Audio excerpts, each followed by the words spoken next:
Assalamualaikum semuanya, selamat pagi, siang, sore, malam. Pada kesempatan ini kita akan membahas tentang kepemimpinan militer. Kepemimpinan militer melibatkan kemampuan untuk mengarahkan, mengorganisasi, dan memotivasi personel militer dalam mencapai tujuan yang ditetapkan. Kepemimpinan militer sering kali fokus pada keberhasilan misi militer, kedisiplinan, dan pengembangan kemampuan tempur personel. Berikut beberapa karakteristik yang sering terkait dengan kepemimpinan militer. Yang pertama, visi dan tujuan yang jelas. Seorang pemimpin militer harus memiliki visi yang jelas tentang apa yang ingin dicapai dan bagaimana mencapainya. Kemudian mereka harus mampu merumuskan tujuan yang realistis dan memimpin personel menuju pencapaian tujuan tersebut. Kemudian yang kedua, ada kepemimpinan berdasarkan contoh. Seorang pemimpin militer harus menjadi contoh yang baik bagi personel di bawah komandonya. Mereka harus menunjukkan integritas, kedisiplinan, dan standar tinggi dalam segala hal yang mereka lakukan. Kemudian melalui keteladanan mereka, pemimpin militer dapat mempengaruhi dan menginspirasi personel untuk mengikuti teladan yang sama.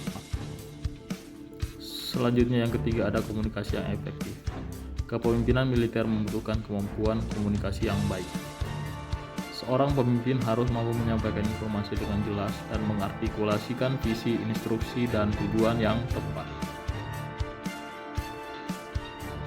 Selain itu, mereka juga harus mendengarkan dengan baik dan memfasilitasi komunikasi yang efektif antar anggota tim.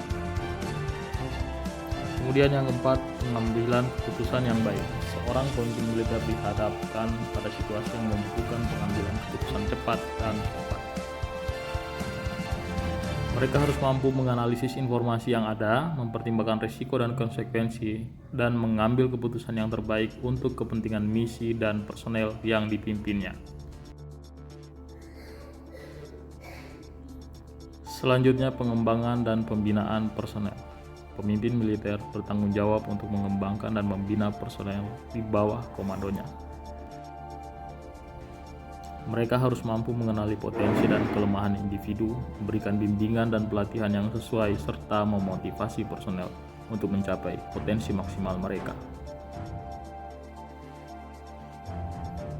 Dan yang keenam, kedisiplinan dan keadilan. Kedisiplinan adalah bagian integral dari kepemimpinan militer.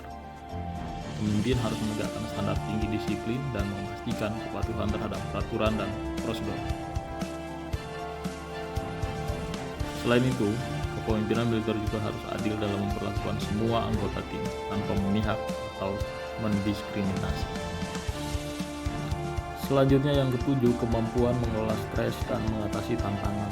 Pemimpin militer sering dihadapkan pada situasi yang penuh tekanan dan tantangan. Mereka harus mampu mengelola stres dengan baik, membuat keputusan yang tepat di bawah tekanan, dan tetap tenang dalam situasi sulit.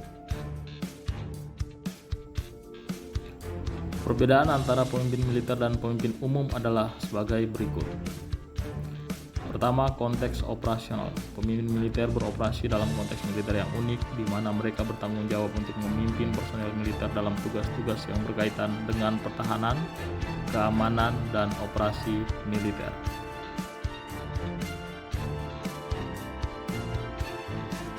Mereka harus memahami dinamika perang, strategi dan taktik militer, serta peraturan dan prosedur yang khusus untuk militer. Kemudian ada struktur komando. Pemimpin militer beroperasi dalam kerangka hierarki militer yang ketat. Mereka bertanggung jawab pada atasan mereka secara langsung dan harus memberikan laporan dan tunduk pada perintah yang diterima. Sementara pemimpin umum di sisi lain dapat beroperasi dalam berbagai konteks organisasi yang berbeda, dengan struktur komando yang lebih fleksibel. Kemudian disiplin militer. Pemimpin militer bertanggung jawab untuk menjaga kedisiplinan dan ketaatan terhadap peraturan dan perintah militer. Mereka harus menerapkan standar tinggi dalam hal disiplin dan melaksanakan tindakan disiplin jika diperlukan.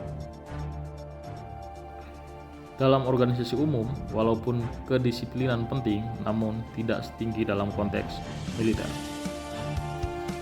Penggunaan kekuatan. Pemimpin militer bertanggung jawab untuk menggunakan kekuatan militer dalam situasi-situasi tertentu, termasuk perang dan operasi keamanan. Mereka harus memiliki pengetahuan dan pemahaman tentang cara menggunakan kekuatan dengan efektif dan proporsional untuk mencapai tujuan militer.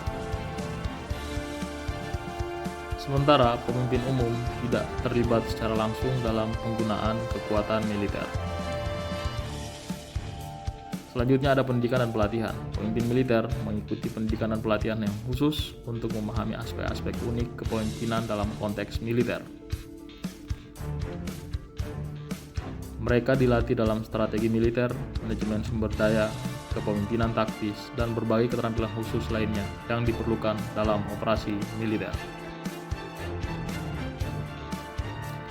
Dan pemimpin umum dapat mengikuti pendidikan dan pelatihan umum, tetapi tidak secara khusus fokus pada aspek-aspek militer. Meskipun ada perbedaan dalam konteks dan tanggung jawab, banyak prinsip kepemimpinan yang umum juga berlaku untuk kedua jenis kepemimpinan.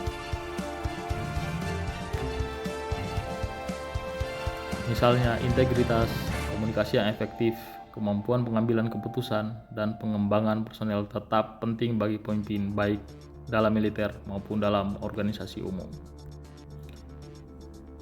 Baik, demikian. Sampai ketemu di video selanjutnya. Terima kasih.